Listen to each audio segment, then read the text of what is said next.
प्रिय दर्शकों, इतिहास के पन्नों में कुछ ऐसे राज दफन हैं जो सदियों से मानवता को भ्रमित करते आए हैं। हमारे आसपास जो धर्मस्थल हैं, जो पवित्र पर्वत हैं, क्या वे वास्तव में वही हैं जो हमें बताए गए हैं, या फिर उनके पीछे कोई ऐसा सत्य है जिसे जानबूझकर छुपाया गया?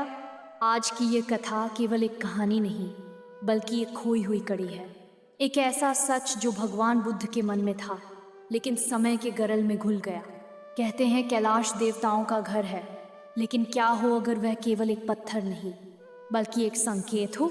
एक ऐसा संकेत जिसे समझने की कुंजी आज भी किसी गुफा में कैद है। आज हम उसी रहस्य की परतें खोलेंगे। इसलिए आपसे निवेदन है कि इस कथा को अंत तक जरूर सुनिए, क्योंकि इसके आखिर में आपको उस सवाल का उत्तर मिल जाएगा जो शायद आपके मन में भी कभी आया हो। कल्पना कीजिए एक प्राचीन बरगद के पेड़ की सबसे ऊंची डाल की, जो हिमालय की बर्फीली हवाओं में खड़ी है। वहाँ एक वृद्ध गिद्ध अपनी पत्नी के साथ रहता था। वह साधारण पक्षी नहीं था। उसने समय को बदलते देखा था, युगों को गुजरते देखा था। उसने सत्य युग की शांति देखी थी, त्रेता की मर्यादा देखी थी, और अब कलयुग का यह विचित्र रूप देख रहा था, जहाँ इंसान पत्थर को पूजता है लेकिन पत्थर के पीछे के सच को भूल जाता है। एक दिन उसकी पत्नी ने नीचे बर्फीले मैदान की ओर देखा, जहाँ हजारों यात्री परिक्रमा कर रहे थे। वे उस सफ़ेद पर्वत की ओर बढ़ रहे थे जिसे वे कैलाश कहते थे। वे कहते थे वहाँ भगवान रहते हैं। वे कठोर ठंड में बिना जूतों के पत्थरों को चूमते हुए चलते थे। उन्हें लगता था कि उस पहाड़ की एक परिक्रमा उनके सभी पाप धो देगी। यह सब देखकर गिद्ध की पत्नी का मन विचलित हो गया। उसने अपने पति से पूछा कि स्वामी, क्या सच में एक पत्थर का ढेर मुक्ति दे सकता है? मैंने सुना है कि गौतम बुद्ध ने कभी किसी पहाड़ को पूजने नहीं कहा था। उन्होंने तो कहा था कि भीतर देखो, अपना दीपक स्वयं बनो। फिर आज वही बौद्ध धर्म के अनुयायी उस पहाड़ को क्यों पूजते हैं? क्या धर्म बदल गया है, या फिर हमसे कोई बड़ा राज छुपाया गया है? गिद्ध ने गहरी सांस ली और अपनी पंख फड़फड़ाते हुए शांत स्वर में उत्तर दिया कि तुम्हारा प्रश्न छोटा नहीं है प्रिय। यह वही प्रश्न है जो सदियों से हवाओं में गूंजता आया है, लेकिन कोई उसे सुन नहीं पाया।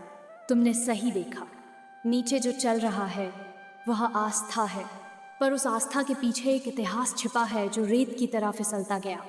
गिद्ध ने अपनी पत्नी को समझाया कि उस पर्वत की ओर ध्यान से देखो, वह केवल बर्फ और चट्टान नहीं है, वह एक साक्षी है। गिद्ध ने बताया कि उसने अपने हजारों वर्षों के जीवन में उस पर्वत को बदलते देखा है। उसने देखा है कैसे जंगल के शिव वहाँ आए, कैसे बौद्ध भिक्षु वहाँ पहुँचे, और कैसे तिब्बत की ज़मीन ने उन्हें निगल लिया। गिद्ध ने अपनी पत्नी से कहा कि वह उसे एक कथा सुनाएगा। यह कथा किसी राजा की नहीं, किसी योद्धा की नहीं, बल्कि एक ऐसे भिक्षु की है जिसने कैलाश की उस गुफा में प्रवेश किया था जहाँ आज कोई नहीं जाता। उसकी कथा में ही वह राज छिपा है जो बुद्ध जानते थे। गिद्ध की पत्नी ने उत्सुकता से आगे बढ़ते हुए कहा कि वह सुनना चाहती है कि कौन था वह भिक्षु और क्या मिला उसे वहाँ। गिद्ध ने आगे बताया कि यह कथा है 7वीं शताब्दी की, जब बौद्ध धर्म भारत की गर्म धरती से निकलकर हिमालय की बर्फीली चोटियों की ओर बढ़ रहा था। उस भिक्षु का नाम था धर्मपाल। वह केवल एक साधारण भिक्षु नहीं था, वह नालंदा का विद्वान था। उसे बुद्ध के मूल वचनों की गहराई का ज्ञान था। उसे पता था कि बुद्ध ने कभी मूर्ति पूजा नहीं की, कभी तीर्थ यात्रा को मोक्ष का मार्ग नहीं बताया।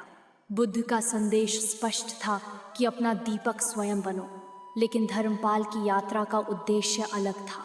उसे एक प्राचीन ग्रंथ के टुकड़े मिले थे जो बताते थे कि बुद्ध के महापरिनिर्वाण से पहले उन्होंने अपने सबसे करीबी शिष्य को एक संकेत दिया था।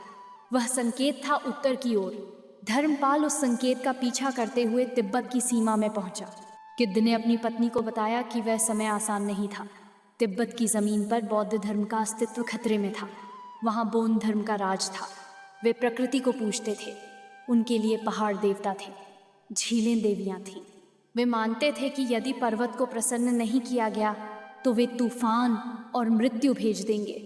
ऐसे में जब शांत बौद्ध धर्म वहाँ पहुँचा तो टकराव निश्चित था। धर्मपाल वहाँ शांति फैलाने नहीं, बल्कि सत्य को खोजने गया था। जब वह कैलाश की तलहटी में पहुंचा तो उसने देखा कि स्थानीय लोग पहाड़ को चढ़ने से डरते थे। वे कहते थे कि चोटी पर एक अदृश्य शक्ति रहती है जो किसी को ऊपर जाने नहीं देती। धर्मपाल ने सोचा कि यदि बुद्ध ने उत्तर की ओर जाने को कहा तो इस पर्वत में कोई रहस्य होना चाहिए, लेकिन वह चोटी पर नहीं चढ़ा। वह एक गुफा में गया जो पर्वत की तलहटी में बर्फ के नीचे दबी हुई थी। गिद्ध ने आगे वर्णन किया कि उस गुफा में धर्मपाल को एक प्राचीन शिलालेख मिला। वह शिलालेख पाली भाषा में नहीं बल्कि एक ऐसी भाषा में था जो उस समय की तिब्बती बोलियों से मिलती थी। उस पर लिखा था कि जो बाहर ढूंढे वो भटकेगा, जो भीतर देखे वह पाएगा। यह पर्वत केवल एक दर्पण है। धर्मपाल को समझ में आया। उसे समझ आया कि बुद्ध ने इस पर्वत को पवित्र इसलिए नहीं कहा कि यहाँ कोई देवता रहता है। बुद्ध ने इसे इसलिए चुना था क्योंकि यह पर्वत मानव मन का प्रतिबिंब है। गिद्ध ने अपनी पत्नी से कहा कि देखो, कैलाश की आकृति एक पिरामिड जैसी है। यह स्थिर है, ये नहीं हिलता। तूफान आते हैं, बर्फबारी होती है, लेकिन यह अपनी जगह खड़ा रहता है। बुद्ध चाहते थे कि मनुष्य का चित्त भी ऐसा ही हो, स्थिर, अडिग। लेकिन गिद्ध ने बताया कि यहीं पर इतिहास ने एक मोड़ लिया। धर्मपाल जब वापस लौटा तो उसे लगा कि यदि वह यह सच लोगों को बता देगा तो वे निराश हो जाएंगे। तिब्बत के लोग कठोर जीवन जी रहे थे। उन्हें ठंड से बचने के लिए, डर से बचने के लिए एक सहारे की जरूरत थी। यदि उन्हें बता दिया जाए कि पहाड़ केवल पत्थर है और मुक्ति केवल मन में है, तो वे इस कठोर धर्म को स्वीकार नहीं करेंगे। उन्हें बाहरी प्रतीक चाहिए थे। धर्मपाल ने एक कठिन निर्णय लिया। उसने उस शिलालेख के सत्य को अपने तक सीमित रखने का फैसला किया, लेकिन उसने एक खेल रचा। उसने स्थानीय बोन धर्म के प्रतीकों को बौद्ध धर्म में समाहित कर दिया। उन्होंने कहा कि हाँ, यह पर्वत पवित्र है, यहाँ चक्र संवर का वास है। लेकिन धर्मपाल जानता था कि चक्र संवर कोई बाहरी देवता नहीं, बल्कि ध्यान की एक अवस्था है, करुणा और प्रज्ञा का मिलन है। गिद्ध की पत्नी ने हैरानी से पूछा कि तो क्या ये सब एक नाटक था? क्या धर्म को बदल दिया गया? गिद्ध ने उत्तर दिया कि नाटक नहीं प्रिय, यह उपाय था। बुद्ध ने भी उपाय कौशल्य की बात की है। जब जमीन बदलती है तो बीज बोने का तरीका भी बदलना पड़ता है।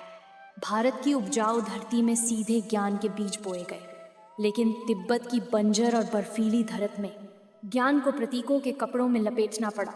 धर्मपाल ने जानबूझकर कैलाश को देवता का घर कहलवाया ताकि लोग वहां जाएं, लेकिन उसका उद्देश्य यह था कि जब वे वहां पहुंचे तो उस कठोर यात्रा में उनका अहंकार टूट जाए।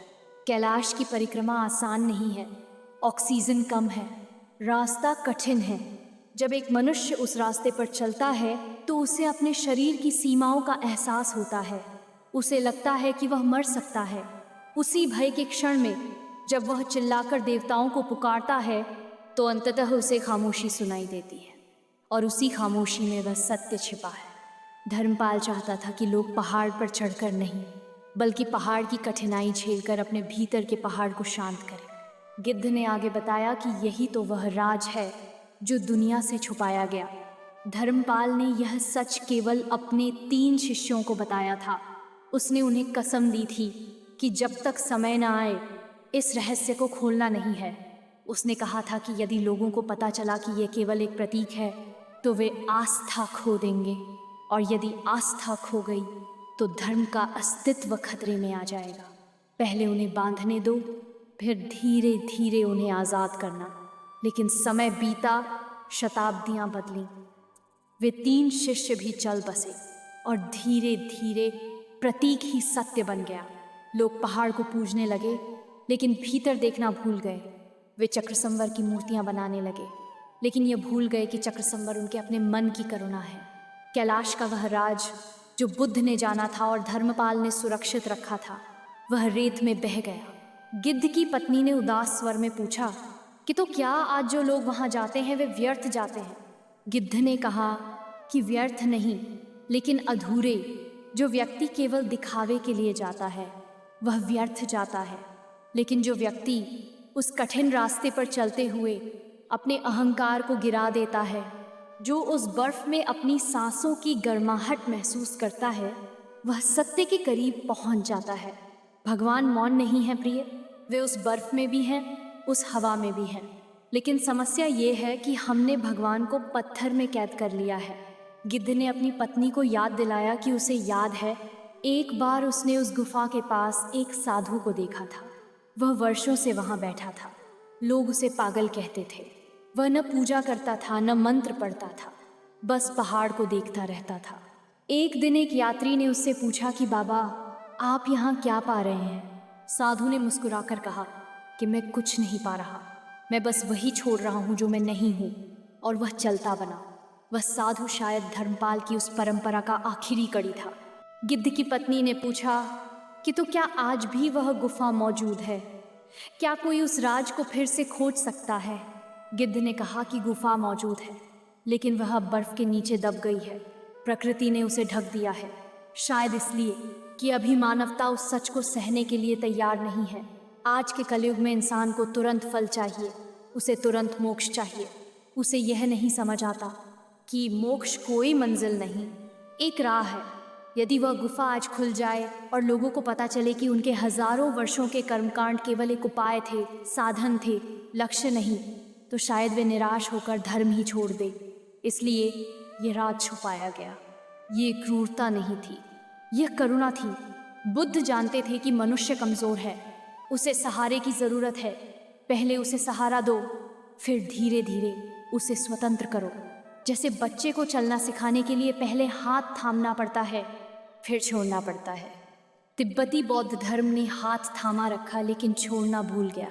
गिद्ध ने अपनी पत्नी से कहा कि पूजा करो, लेकिन अंधेरे में नहीं। जब तुम किसी पवित्र स्थल पर जाओ तो ये मत सोचो कि वहाँ जाकर तुम्हारे पाप कट जाएंगे। ये सोचो कि ये यात्रा तुम्हें अपने भीतर के अंधेरे को देखने का मौका दे रही है। कैलाश पर्वत का वो राज यही है कि वह बाहर नहीं, भीतर है। बुद्ध ने जाना था कि मनुष्य बाहर भटकेगा, इसीलिए उन्होंने उसे भीतर का रास्ता दिखाया। लेकिन समय ने उस रास्ते पर पहाड़ खड़ा कर दिया। गिद्ध ने नीचे रोशनी की ओर इशारा किया और कहा कि देखो प्रिय, नीचे जो रोशनी दिख रही है वह मंदिरों की नहीं, बल्कि उन यात्रियों के मनों की है जो अभी भी उम्मीद लिए हुए हैं। धर्म नहीं मरा है, केवल उसकी अभिव्यक्ति बदल गई है। हिंदू उसमें शिव को देखते हैं, बौद्ध उसमें चक्र संवर को, जैन उसमें शबदेव को। पहाड़ वही है, सच वही है, केवल चश्मे अलग अलग हैं। गिद्ध ने अंत में अपनी पत्नी से कहा कि सबसे बड़ा पाप यह नहीं है कि तुम पहाड़ को पूजते हो, सबसे बड़ा पाप यह है कि तुम पहाड़ को पूजकर ये भूल जाओ कि असली मंदिर तुम्हारा ओन हृदय है। धर्मपाल ने यही गलती सुधारी थी, लेकिन इतिहास ने उसे फिर से वही बना दिया। गिद्ध की पत्नी ने आंखें बंद करके कहा कि मुझे अब समझ आ रहा है स्वामी, हमें बाहर नहीं भीतर देखना चाहिए। उस पहाड़ की ऊंचाई नहीं, अपनी आत्मा की गहराई को नापना चाहिए। गिद्ध ने कहा कि बिल्कुल, और यही वह संदेश है जो बुद्ध ने छोड़ा था कि चाहे तुम कैलाश की चोटी पर हो या अपनी झोपड़ी में, यदि चित्त शांत नहीं तो सब व्यर्थ है, और यदि चित्त शांत है तो ये बर्फीला पर्वत भी कमल का फूल बन जाता है। हवा तेज हो गई है, सूरज ढल रहा है, कैलाश की चोटी पर सुनहरी रोशनी पड़ रही है। लगता है प्रकृति भी इस सत्य की गवाही दे रही है। गिद्ध ने अपनी पत्नी से कहा कि चलो प्रिय, आज के लिए बस इतना ही। यह कथा आज यहीं समाप्त होती है, लेकिन इसका सच तुम्हारे मन में जीवित रहेगा। गिद्ध और उसकी पत्नी अपने घोंसले की ओर बढ़ते हैं। कैमरा धीरे धीरे कैलाश पर्वत के विशाल दृश्य पर जूम आउट करता है। संगीत धीमा और भावुक हो जाता है। तो दोस्तों, आज का यह विश्लेषण आपको कैसा लगा? मेरा वह सवाल याद रखिएगा, क्या समय के साथ बदलना धर्म की मजबूरी है या उसकी समझदारी? मैं आपके जवाब का इंतज़ार करूँगा, क्योंकि इतिहास सिर्फ पढ़ने के लिए नहीं, समझने और सवाल पूछने के लिए होता है। अगर आपको लगता है कि ये जानकारी और लोगों तक पहुंचनी चाहिए तो इस वीडियो को शेयर ज़रूर करें, सच को फैलाने में मेरी मदद करें। और हाँ, अगर आप मेरे काम की कदर करते हैं तो लाइक का बटन दबाएं और चैनल को सब्सक्राइब करके बेल आइकॉन ज़रूर दबाएं। जल्द ही मिलूँगा इतिहास के एक और दबे हुए पन्ने के साथ। तब तक तर्क करते रहिए और अपना दीपक खुद बनिए। नमो बुद्धाय। ओम नमः शिवाय।